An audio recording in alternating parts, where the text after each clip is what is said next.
नमः श्रीदेव्याः।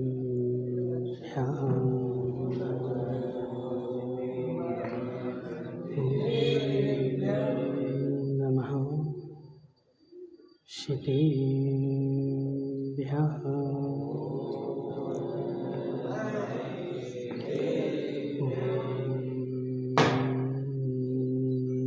नमः श्रीदेव्याः।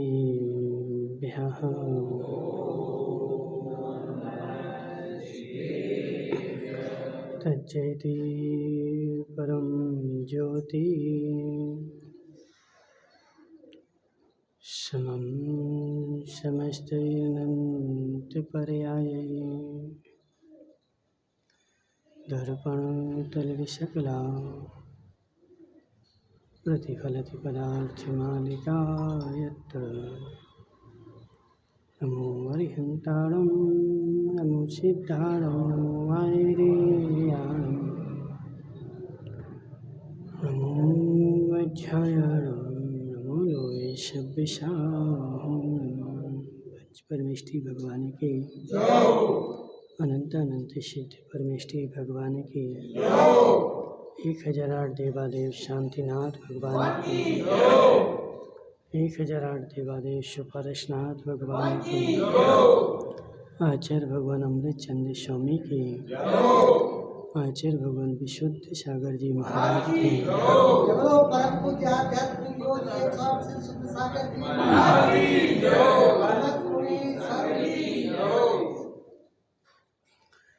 मनुष्यों तीर्थंकर भगवान की दिव्य देशना शारद वाणिज्य ग्रंथ हो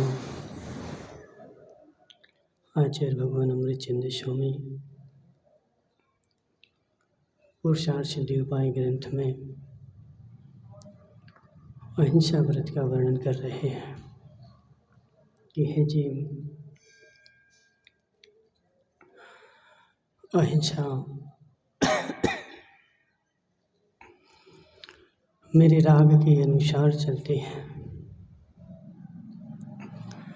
बाहर में हिंसा छोड़ना है और अंतरंग में राग छोड़ना है। अंतरंग का राग छूट जाएगा, बहिरंग में हिंसा अपने आप छूटने लगेगी। बाहर में मेरा राग बैठा हुआ है और उस बैठे हुए राग के लिए मैं कुछ भी करने के लिए तैयार हूँ और बाहर में मैं कुछ भी परिवर्तन करूँ, लेकिन मेरे अंतरंग का राग न छूट जाए।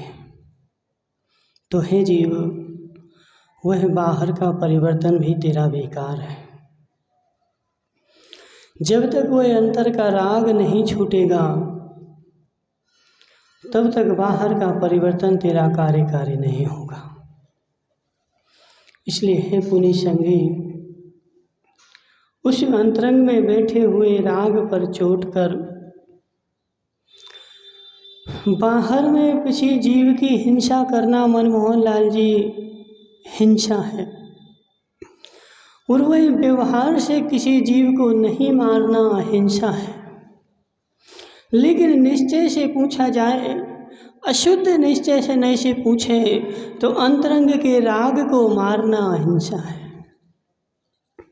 और ये काम दोनों एक साथ होते हैं, और दोनों काम महावीर भाई पढ़ाना वाले, जब दोनों काम एक साथ होंगे तब मेरा प्रयोजन सधेगा।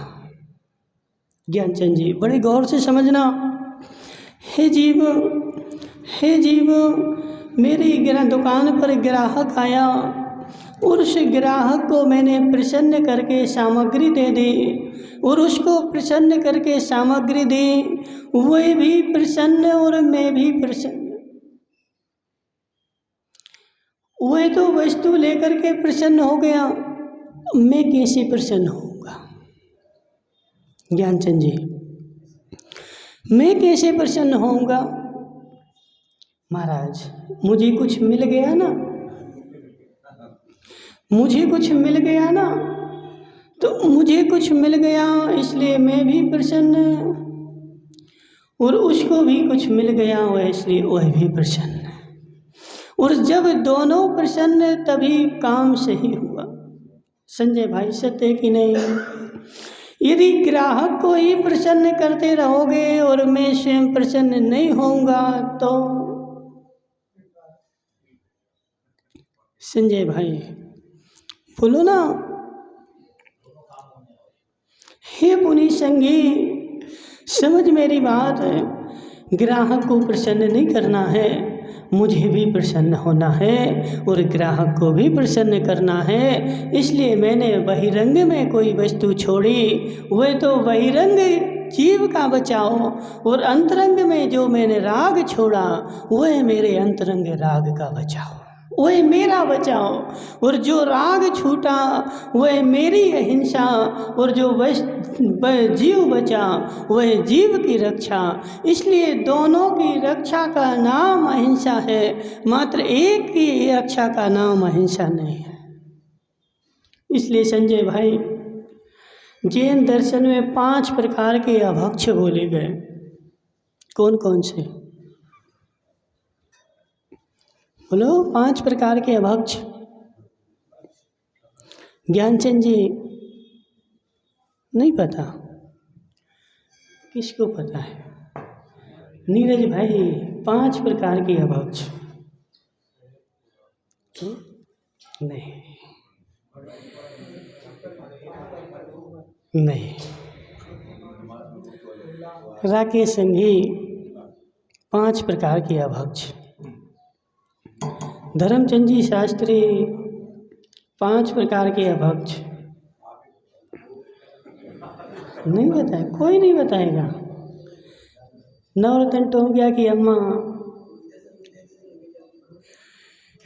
हे जीव, 5 प्रकार के अभक्ष। नंबर 1 त्रस हिंसा कारक। रामलाल जी याद करना, 5 प्रकार के अभक्ष। नंबर 1 त्रस हिंसा कारक। नंबर 2 स्थावर हिंसा कारक। नंबर 3 प्रमाद कारक। नंबर 4 अनिष्ट कारक।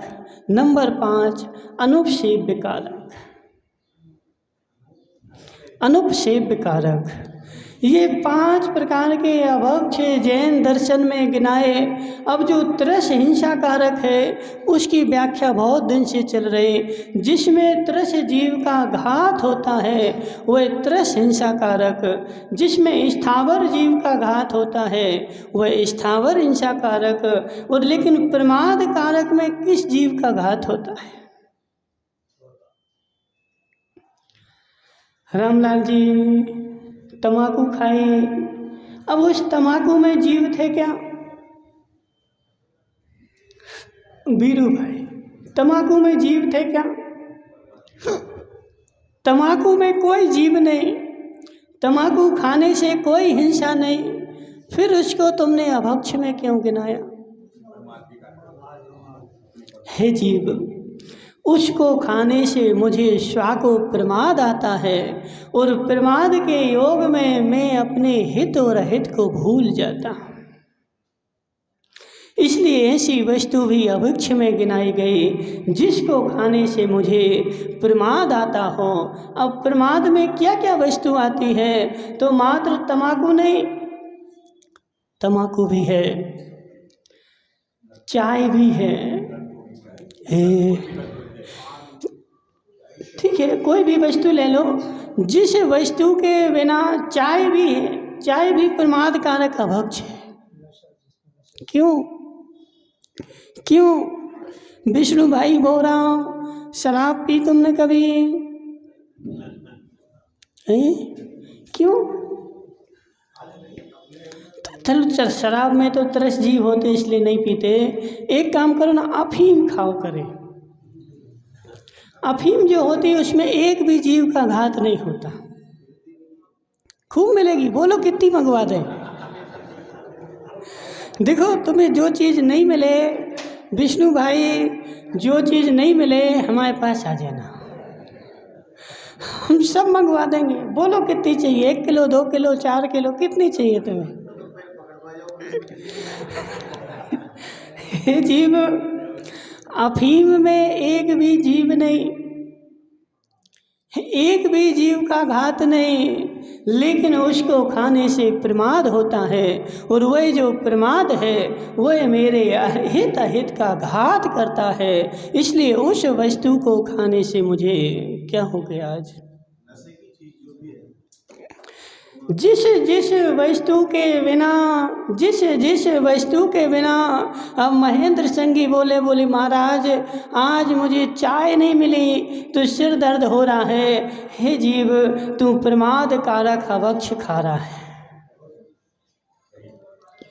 तूने अपने शरीर को उस प्रमाद का इतना आदी बना दिया कि आज चाय नहीं मिलेगी तो मुझे जो है चक्कर आने लगेंगे, सिर दर्द होने लगेगा, और चाय तूने पी ली, अब मेरे चक्कर ठीक हो गए। अब चाय में महाराज जीव नहीं थे, लेकिन तेरे अंदर में राग था। संजय भाई, तेरे अंदर में राग था, और वह राग जो है वह स्व की हिंसा तो कर ही रहा है। और जब स्व की हिंसा चल रही है तो तुम्हें प्रमाद कारक का भक्षण करने का तुम्हारे लिए दोष लगेगा। अब इनकी व्याख्या कर देना। प्रमाद कारक और कौन? अनुपसेव्य। अनुपसेव्य मतलब जो वस्तु सेवन करने योग्य नहीं है और उसका तू सेवन कर रहा है, वह अनुपसेव्य। जैसे गाय का मूत्र, गाय का गोबर, गाय के कंडे पर बनी हुई बाटी। देखो, गाय के कंडे में कौन सा दोष महाराज? संजय भाई, गाय के कंडे के ऊपर बनी बाटी वह मैंने खा ली, उसमें कौन सा दोष? तो हे जीव, वह जब कंडा थापा गया था, बनाया गया था, उसमें सैकड़ों जीव मर गए थे और मरने के बाद उसमें पैदा हुए थे और उसी कंडे में वो सूख गए थे, और उस कंडे को तूने जलाया। अब वह कंडे में सैकड़ों हजारों जीव लटें 2 इंद्री पड़ी थी और वह सब जल गए। और जलने के बाद पहली बात तो मांस जल रहा है, इसलिए दोष। थोड़ा ईगो बढ़ावे यार, हालत खराब कर रहा है। पहली बात नंदलाल जी सुनो हमारी बात। देखो, तुम तो गांव के हो, तुम्हें स्पष्ट जो है तुमने प्रत्यक्ष देखा होगा। जो गोबर है ना, गोबर, उसमें कितने जीव पड़ते, और वही जीव जब सूखता है गोबर तो कहाँ जाते हैं? उसी में मर जाते हैं और उसी कंडे में चिपक जाते हैं। अब उसमें 2 इंद्रिय जीव चिपका है, इसलिए उस कंडे में मांस भी लगा है। और दूसरी बात, वह गाय का मल है, मल। अब मल चाहे तुम्हारा हो, चाहे गाय का हो, चाहे बंदर का हो, सारे मल मल ही हैं। इसलिए हे चिराग भाई, समझ मेरी बात। उस कंडे में मांस भी लगा था और उसमें मल भी लगा था, और उसको तूने जला करके उसके ऊपर बाटी रखी, और मल के ऊपर रखी बाटी तूने खा ली। संजय भाई, इस पुरुषार्थ सिद्धि उपाय में लिखा हुआ है, मांस चाहे सूखा हो चाहे मांस गीला हो, उसमें प्रति समय उस जाति के जीव पड़ते रहते हैं। मांस सूखने के बाद भी भक्ष नहीं है, मांस सूखने के बाद भी उसमें जीव नहीं पड़ते, ऐसा नहीं है। उसमें सूखे मांस में भी जीव पड़ते हैं। इसलिए कंडे के ऊपर रखी बाटी तुमने खाई, वह किस में आएगी? अनुपसेव प्रमाद, अनुपसेव कारक अभक्ष, वह तूने बाटी खाई। इसलिए वीरू भाई, तू अभक्ष का सेवन कर रहा है। अब स्व का विवेक तो लगा। तेरी देवी एक काम करे कि तुम 2 नंबर जाते, कभी नहीं जाते? जाते हो?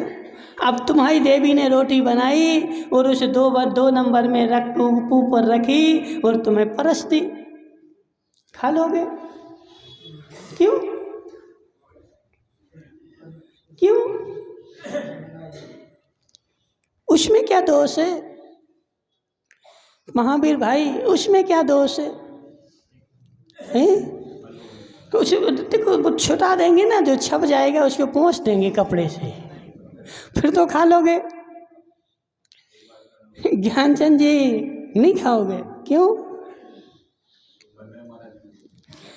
हे जीव, मल के ऊपर रख दी ना, अब वो मल अभक्ष था, वो मल भक्ष नहीं था, अनुपसेव्य था, इसलिए उसके ऊपर रखी हुई बाटी मैं नहीं खा सकता हूँ। ऐसे हे जीव, उस कंडे के ऊपर रखी बाटी तूने खाई, वह भी तेरा कौन सा अभक्ष है। और एक और बच रहा, कौन सा बच रहा है? अनिष्ट कारक है। हो। तो लोकचंद जी बातें नहीं करो, यहाँ जाओ आगे, अब तुम्हारी चर्चा होने वाली है।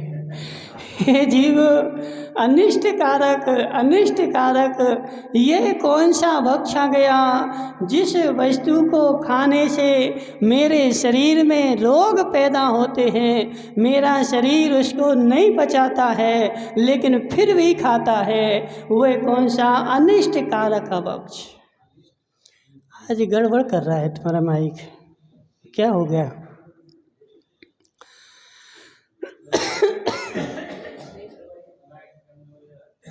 है लाइट नहीं आ रही है। हे जीव, अनिष्ट कारक अभक्ष। शंभुनाथ जी सुनो, आज तक मुझे दो ही अभक्ष पते हैं। कौन से? एक तो त्रस हिंसा कारक और दूसरा स्थावर हिंसा कारक। तीसरे चौथे पांचवें अभक्ष के बारे में मैंने सुना ही नहीं। जितना संजय भाई आलू खाने का दोष है, उतना ही जो वस्तु तुम्हारे शरीर के लिए अनिष्ट कारक है, और वह वस्तु बेचारा जबरदस्ती खा रहा है। अब धर्मचंद जी शास्त्री 80 साल 75 के हो गए ना, 75 साल के हो गए, अब इनको बादाम का हलवा नहीं पचता है।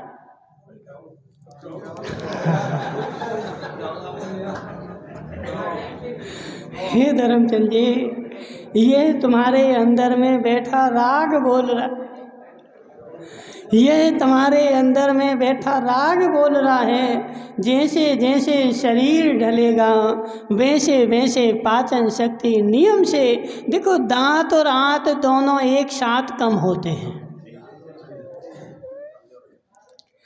दांत कमजोर होंगे तो आंत नियम से कमजोर होगी। दांत और आंत दोनों का एक सा संबंध है। मुंह में से दांत कमजोर होते हैं और पेट की आंत कमजोर होती है। मुंह दांत चबाना बंद करते हैं और आंत जो है वो पचाना बंद करती है। अब महावीर भाई को उनको ले लेते, पदमचंद जी पराना वालों को, ठीक है। पदमचंद जी पराना वाले 75 साल के हो गए। अब बेचारे को देखो गुलाब जामुन नहीं पचते हैं, बादाम का हलवा नहीं पचता है, लेकिन कहीं जिमने गए और बादाम का हलवा मिल गया तो बेचारा 1 किलो खाएगा। नहीं 100 ग्राम नहीं, 100 ग्राम नहीं। जैसे एक वो पंडित जी की कहानी है ना, एक पंडित और एक उनका बेटा जिमने गए। चिराग भाई तुम तो ऐसा नहीं करते। एक पंडित था, पंडित, और वो गया, उसको निमंत्रण आया कि कल वो है जिमना है। तो ज्ञानचंद जी ने क्या किया कि अपनी देवी से बोला कि हे भगवान सुनो जरा। बोले क्या? आज भोजन नहीं बनाना। क्यों? कल जीमण है, कल, हाँ कल पड़ोस की गली में जीमण है, आज भोजन नहीं बनाना। जब आज मैं भूखा रहूँगा तब तो वहाँ जीमण में जीमूँगा, और यहीं जीम के जाऊँगा तो वहाँ क्या जीमूँगा। तो ज्ञानचंद जी ने शाम को रोटी नहीं खाई। कल सुबह नहीं था जीमण, कब था? शाम को था। कल शाम को जीवन है, आज शाम का भोजन बंद, कल सुबह का भोजन बंद, अपने बेटे को भी भोजन शाम का बंद, सुबह का बंद, दोनों बंद। अब वो बेचारा बेटा चिल्ला रहा है, पिताजी भूख लगी, ठहर जावे। अभी एक काम कर, पानी पी ले ज्ञानचंद जी, अभी पानी पी ले, शाम को जीमने चलेंगे, फिर अच्छे खूब वहाँ खाना, अभी पानी पी। तो चले गए ज्ञानचंद जी अपने बेटे को लेकर के शाम को, कहाँ, जीमने के लिए। अब जीमने में बफर था, ठीक है ना। अब ज्ञानचंद जी ने क्या किया कि अच्छे 25-30 रसगुल्ले, गुलाब जामुन एक कटोरे में भर के बेटे को दे दिए।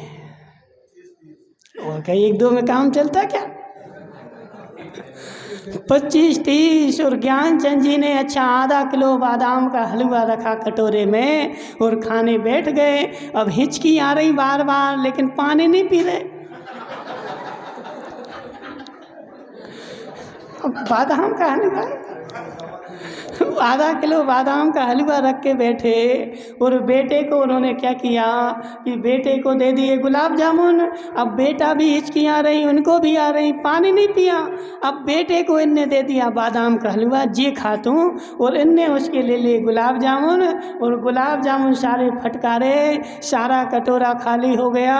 क्योंकि देखो ऐसा जीवन में नियम होता है कि पहले यदि कोई परोसे तो पहले पूरी परोसता है शुरू में, और फिर आखिरी में क्या परोसता है, यहाँ नहीं है।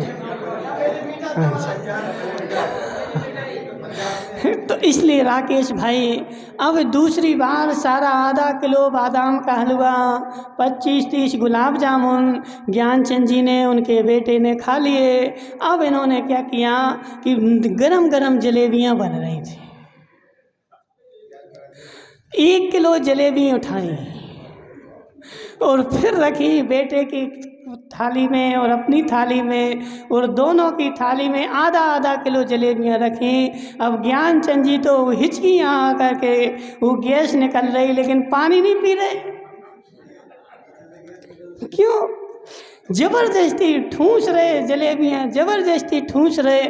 लेकिन बेटे ने क्या किया, 1 गिलास पानी पी लिया। इनको तो गुस्सा आ गई, एक तमाचा मारा उसको, बेटे को भाई।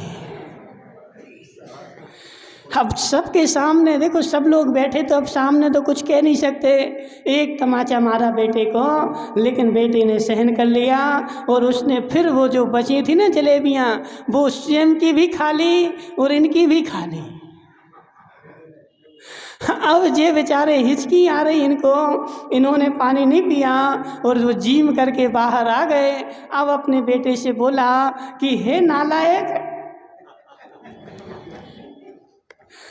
तूने 1 गिलास पानी क्यों पिया, पानी तो घर पे पी लेता ना। 1 गिलास जितना पानी पिया उतने में 4-6 जलेबी और बन जाती। अब वो बेटा जो था इनसे ज़्यादा होशियार था। अब बेटा क्या बोला कि हे पिताजी, मैंने पानी पिया ना, और पानी पी करके थोड़ा हिला तो वो पेट में जो थी ना जलेबियाँ नीचे दब गई। विष्णु भाई, पानी पी करके और थोड़ा मैंने पेट हिलाया तो वो जलेबियाँ जो थी नीचे दब गई, इसलिए मैंने बाकी की जलेबियाँ भी खा ली, और तुमने पानी नहीं पिया इसलिए तुम्हें हिचकी आती रही। इनने बेटे को एक और मारा। हे नालायक, पहले बता देता तो मैं आधा किलो जलेबी और नहीं खा लेता। जो बाद में बता रहा है वो पहले आधा किलो और नहीं खा लेता। तो हे जीव, हे जीव, ये भी तूने अभक्ष खाया हो। क्यों महाराज ऐसी क्यों बोल रहे हैं? इसलिए बोल रहे हैं कि हे शंभुनाथ जी, अब आधा किलो बादाम का हलवा, 1 किलो जलेबी पचेंगी क्या? 1 किलो जलेबी पचेंगी क्या? लेकिन वह राग बैठा था, इसलिए 1 किलो जलेबी खा के आ गए और घर में जैसे ही आए और उठाया लोटा और सुबह से शाम तक लोटा लेके बैठे रहे। अब वो जलेबी खाई है ना तो वो सब निकलेंगी पूरी, तो वो सारी की सारी जलेबी निकल गई, पचा नहीं पाए। इसलिए हे जीव, जो वस्तु मुझे नहीं पचती है लेकिन राग बैठा है और राग के कारण मैं उसको खाता हूँ, तो पेट भी खराब और भूमि भी खराब। मुकेश संगी, अब तुम बार बार लोटा लेके जाएगा, जिस जमीन पे जाएगा उस पे कीड़े पड़ेंगे, उसमें जीव पड़ेंगे और उन जीवों की हत्या होगी। इसलिए तूने हिंसा की। इसलिए नंदलाल जी, तुम ऐसा करना, जितना पचे उतना ही खाना, जो मेरे शरीर को सूट हो उतना ही खाना। त्रिलोकचंद जी, मेरी शुगर बढ़ गई, लेकिन मीठा जो है मैं नहीं छोड़ रहा हूँ। अभक्ष का भक्ष।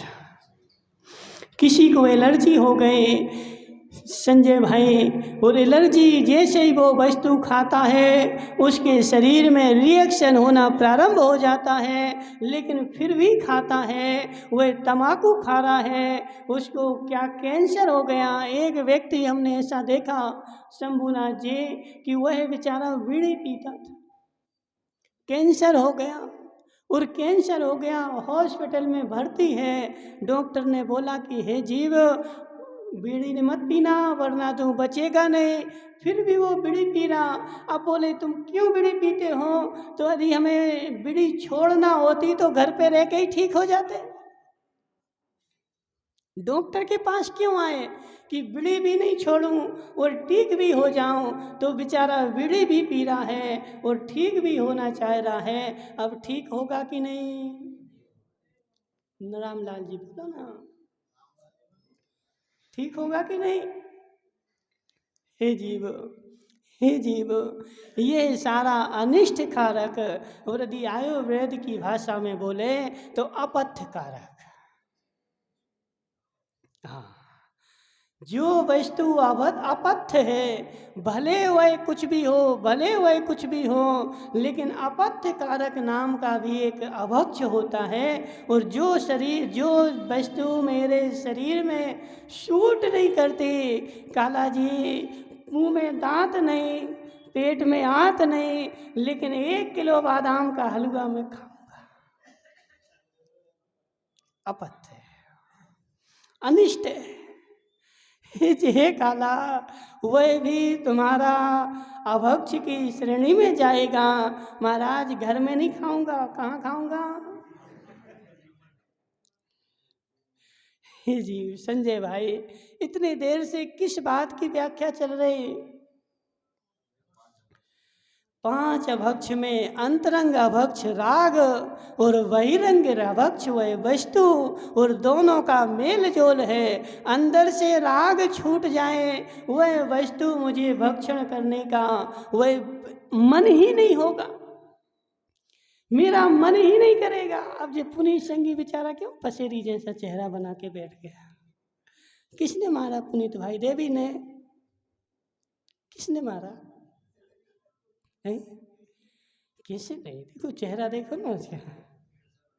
हे जीव, इन प्रत्येक अभक्षों को, माताओं, प्रत्येक अभक्षों को मैं मात्र रूढ़िवादी बन करके अनंत काल से रूढ़िवादी बना हूँ। और रूढ़िवादी बन करके माताएं क्या बोलती हैं? महाराज, आज हरी का त्याग, आज आलू का त्याग, आज प्याज का त्याग, आज इसका त्याग, आज उसका त्याग।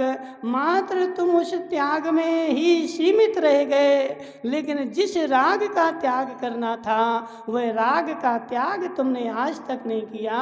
और 5 प्रकार के अभक्ष तुमने आज तक नहीं जाने, और मात्र उस रूढ़िवादी में त्याग करते रहे धर्मचंद जी शास्त्री।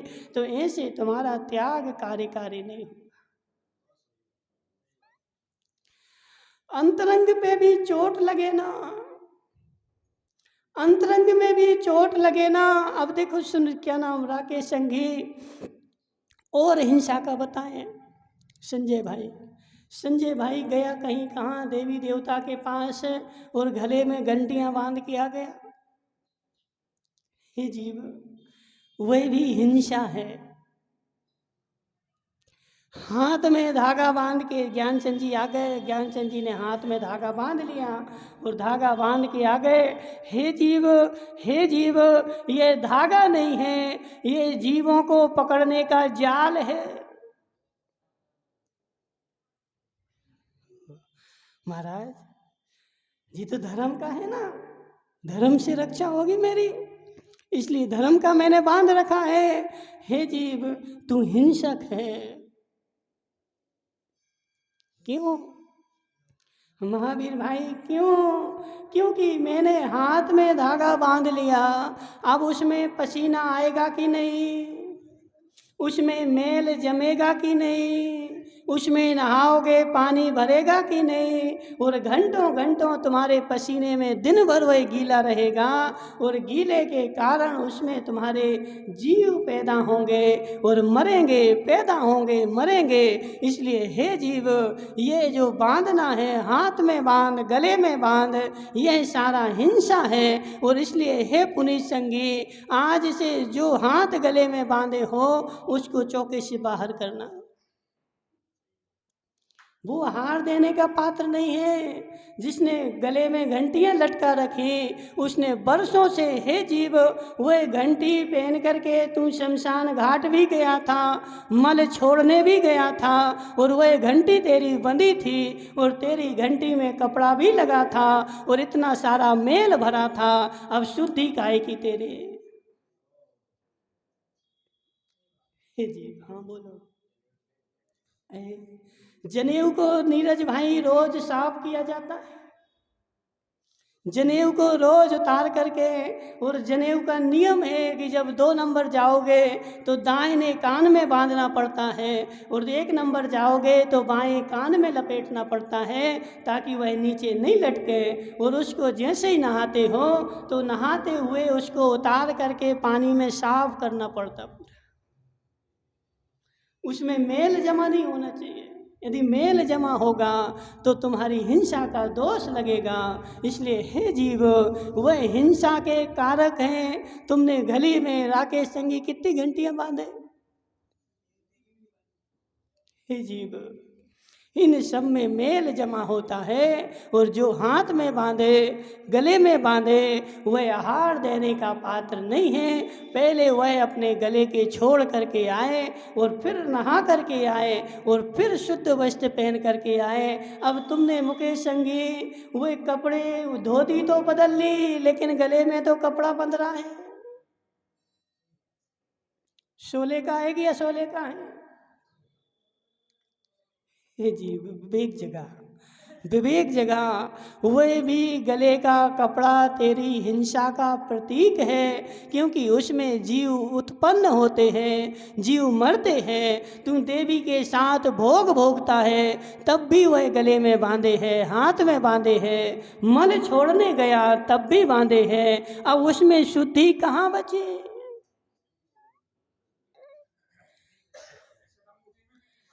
हे जीव, अंगूठी में शुद्धि नहीं, तुम्हारी बिंदी में शुद्धि नहीं। इसलिए जब आहार देने जाते, नियम से इनको उतार करके रख आओ, फिर आहार देने जाओ। दोनों उतारने पड़ेंगे। जिन जिन में मेल जमा होता है, शंभुनाथ जी समझ में आ रहा कि नहीं? जिन जिन में मेल जमा होता है, उस मेल में जीव उत्पन्न होते हैं, और उस जीव उत्पन्न होते हैं और उसमें मरते हैं। और तुम्हारा वो कलावा जो है, वो हिंसा का वो घाट है, जैसे कसाई घाट, ऐसे तुम्हारा वो जाल है हिंसा को, जीवों को पकड़ने का। जीव बांधना है ना, बांधना है ना, तो व्रतों के बंधन में बंध। इधर धागों के बंधन में क्या बंधता है? यदि बंधना है तो व्रतों के बंधन में खुले खुले बैल के जैसा बेचारा घूम रहा है संसार में, बंधना नहीं चाहता। और खुले बैल के, देखो खुला बैल देखा ना संजय भाई, बैल दो प्रकार के होते हैं, एक रोड पे घूमता है और एक गाड़ी में नया जाता है। जो गाड़ी में बंधा हुआ है उसके नाक में नथेल है, वह स्वच्छंद नहीं है, और उसको खाने पीने के लिए सारी वस्तु नियम से मिलती है, समय पे मिलती है, और उसका मर्यादा है सारी। लेकिन गोए रोड पर जो बैल घूम रहा है उस बेचारे की कोई मर्यादा नहीं है, कोई नाक में नथेल नहीं है। अब जिसकी मर्जी होती वही डंडा मारता है। रामलाल जी सत्य है कि नहीं? जिसकी दुकान में घुसेगा वही डंडा मारेगा, जिसका नुकसान करेगा वही डंडा मारेगा। ऐसे है जीव। दो व्यक्ति हैं, एक बेचारे ने आज तक एक भी नियम नहीं लिया, व्रत नहीं लिया, वह रोड पर घूमता हुआ सांड है। और दूसरे ने बेचारे ने नियम लिए हैं, व्रत लिए हैं, उसकी सारी मर्यादा है। मुझे कहाँ जाना है, क्या खाना है, क्या करना है, क्या नहीं करना है, मेरी सारी मर्यादाएं हैं और मैं अपनी मर्यादाओं के अंदर रहता हूँ। और दूसरा बेचारा स्वच्छंद घूम रहा है। संजय भाई महाराज कल्याण हो जाए, कल्याण हो जाए, ऐसा कोई धागा दे दो कि जिसको बांध करके मेरा कल्याण हो जाए। तो हे मिथ्या दृष्टि, इन धागों से कल्याण नहीं होता है। यदि तुझे बांधना ही है तो व्रतों को बांध।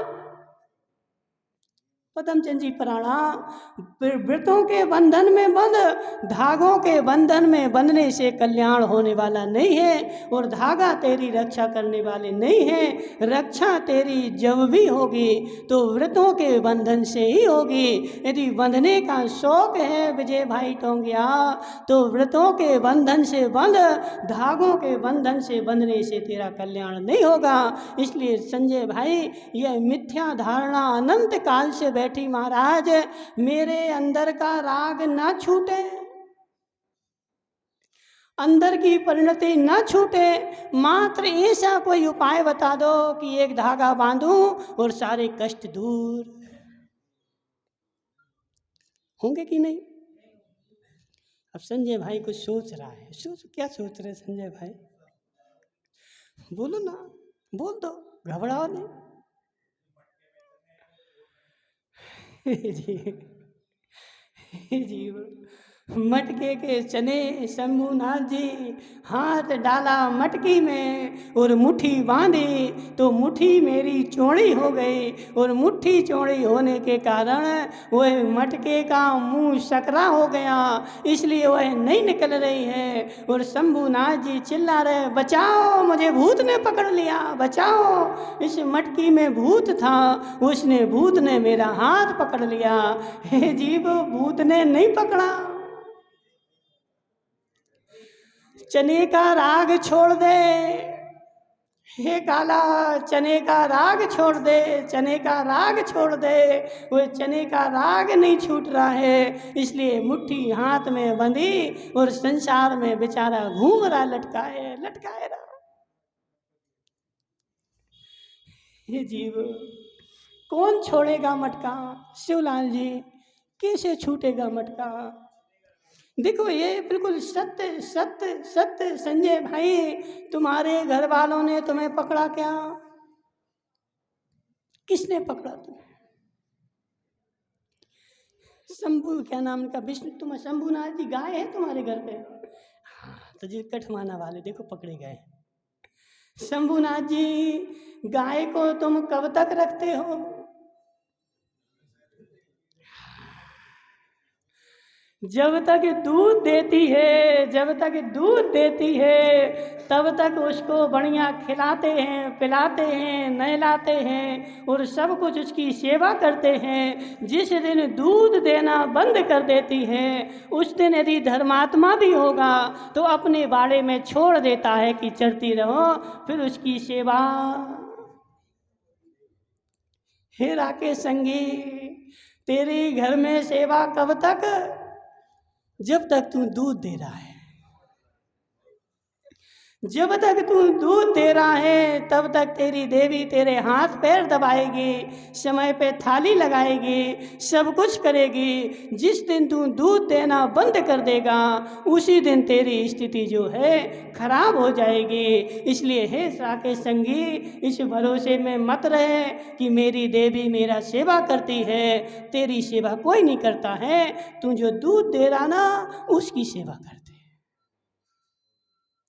इसलिए भूल में नहीं रहना ज्ञानचंद जी, भूल में नहीं रहना कि हे महाराज मैं गले में कोई घंटी बांधूं और मेरे सारे कष्ट दूर हो जाएं। हे मिथ्या दृष्टि, हे मिथ्या दृष्टि, तू हिंसक है। उस कपड़े में मेल जम गया 1-1 इंच और उस मेल में प्रति क्षण असंख्यात जीव उत्पन्न हो रहे और जैसे धूप लगती है तो मर जाते हैं। और वह कपड़े तुम्हारा जो है वह जाल है, कसाई का जाल है। इसलिए पुनीत संगी आज से ध्यान रखना, जो जो बेचारे हाथ में बांध के आए, गले में बांध के आए, उनको बाहर कर देना। तुम हार देने के पात्र नहीं हो, क्योंकि तुमने घंटियां बांध रखी हैं। अपने शरीर को तुमने कसाई घाट बना रखा है। अभी शंभुनाथ जी नारेली में अभिषेक भी नहीं करने देते, गए कभी? नारेली में अभिषेक भी नहीं करने देते। जो गले में घंटियां बांधे हों, हाथ में लच्छे बांधे हों, पहले उससे बोलते हैं काट करके बाहर फेंक के आओ और धो करके आओ, फिर भगवान का अभिषेक करना। तुम अभिषेक करने के भी पात्र नहीं हो, क्योंकि तुम्हारा मिथ्यात्व स्पष्ट दिख रहा है। संजय भाई, 8 साल के पहले आहार क्यों नहीं देते? 8 साल के पहले भगवान का अभिषेक क्यों नहीं करते? बोलो ना।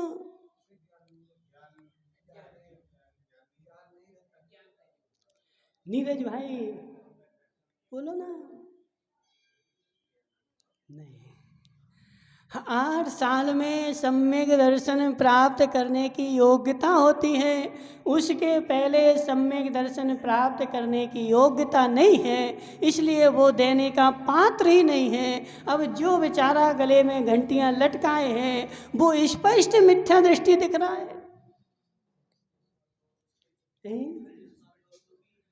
तब भी वो आहार देने का पात्र नहीं है, क्योंकि उसके गले में हिंसा चल रही है। इसलिए हे जीव, यदि मायाचारी से देगा भी तो तुझे फल नहीं मिलेगा, क्योंकि तू मायाचारी कर रहा है। क्योंकि गले में घंटियां बांधे हैं और गले में बंधी घंटियां तेरे तृष्ण हिंसा की द्योतक है।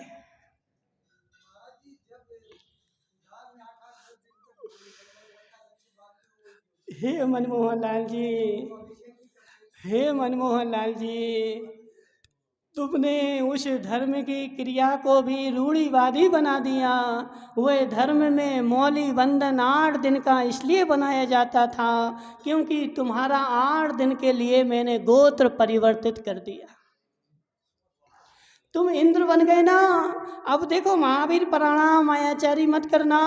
तुम इंद्र बन गए और इंद्र बनने के कारण तुम्हारा गोत्र परिवर्तित कर दिया। दूसरे घर की कन्या उस घर में रह रही थी और उस घर में रहते हुए उस घर में कोई छुआछूतक होता था, उसको पूरा पालना पड़ता था। लेकिन जैसे ही 7 फेरे लगे उसका गोत्र परिवर्तित हो गया। उसको मैंने बदल दिया। अब वह उस गोत्र की नहीं बची और उस गोत्र का छुआछूतक जो है अब इसको नहीं लगेगा। किसका लगेगा? जो मैंने इसका गोत्र कर दिया। और जो तुम विधान में बैठा इंद्र बना, अब मैंने तुम्हारा गोत्र परिवर्तित कर दिया 8 दिन के लिए। 8 दिन तक तुम इस विधान में बैठोगे। अब तुम मनमोहन लाल नहीं हो, तुम सो धर्मेंद्र हो। और सुनो, हमारी पूरी सुन लो पहले। और 8 दिन तक अब तुम अपने घर भी नहीं जा सकते। अपने बेटे से तुम्हारा कोई बेटा नहीं, तुम्हारी कोई पत्नी नहीं, तुम्हारा कोई घर नहीं। तुम्हारा घर मात्र क्या है? तो स्वर्ग लोक है। यदि जाना है तो स्वर्ग जाओ। नहीं, आहार भी नहीं दे सकता। आहार भी नहीं दे सकता। देखो अब तुम तो करते हो, क्या करते हो वो तुम जानो, लेकिन हम यहाँ आगम की विधि बना रहे कि तुम्हें देव बना दिया 8 दिन के लिए, और तुम देव बन गए, देव की तुम्हारे में स्थापना कर दी। अब इसलिए संजय भाई, कौन सी तुम उसके देव हो, तो स्थापना निक्षेप से देव हो। जिसी मूर्ति रखी ना भगवान में, भगवान की पत्थर की, वह कौन सी भगवान है संजय भाई, बोलो ना जोर से। स्थापना निक्षेप से वो भगवान है। हमने तुम्हारी मौली बांध करके 8 दिन के लिए तुम्हारा गोत्र परिवर्तित कर दिया। अब 8 दिन के लिए तुम मनमोहन लाल नहीं हो, क्या हो? जो इंद्र तुम बन गए वह इंद्र हो।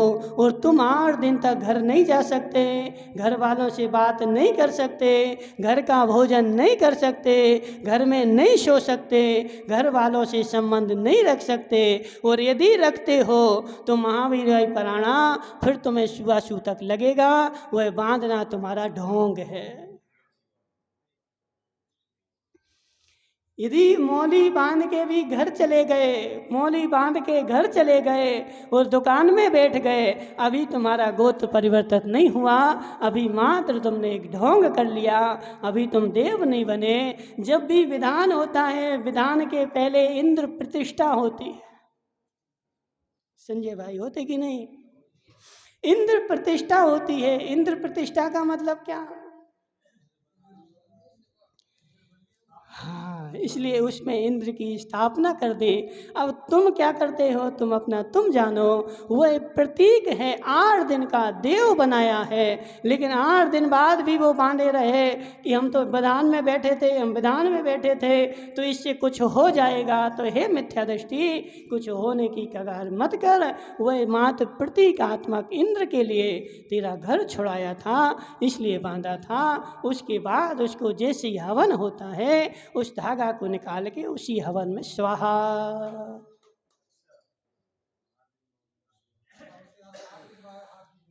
हाँ, 8 दिन बाद उसको हाथ में नहीं रखना है, उसको वहीं उसमें जैसे किया, वह तुम्हारे गोत्र परिवर्तन का है। जैन दर्शन में कहीं भी बांधने का विधान तो है ही नहीं, जहाँ भी है तो छोड़ने का है, मात्र बांधने का है। तो किससे?